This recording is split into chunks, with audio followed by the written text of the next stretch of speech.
कि जितने भी आपके प्रॉब्लम्स हैं ना, मलाज़मा आपकी स्किन के ऊपर जो भी है ना, तमाम चीज़ें कम होने वाली हैं मैजिकली। ये देख लें, मैंने एलोवेरा ले लिया है थोड़ा सा, आप लोग प्योर भी ले सकते हो। ये मैंने बादाम पीस लिए हैं दूध के अंदर, ठीक है। आप लोगों ने ये यूज़ करना है लाजमी दूध के अंदर। दूध कच्चा भी हो सकता है, पक्का भी हो सकता है। आपने 2 चम्मच ये अच्छी तरह ग्राइंड किए हुए बादाम ले लेने हैं और उसके अंदर आपने थोड़ी सी कॉफ़ी डाल देनी है, 2 पिंच कॉफ़ी डाल देनी है।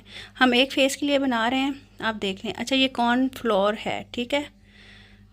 ये देखें, ये हमने 1 चम्मच डाल दिया इसके अंदर। इससे आपकी स्किन बहुत ज़्यादा वाइट ब्राइट हो जाएगी, फेयर हो जाएगी और बहुत ज़्यादा ग्लो आएगा। आप करके देखिएगा ये वाली रेमेडी, आप लोग हैरान हो जाएंगे कि आपने क्या बताया है।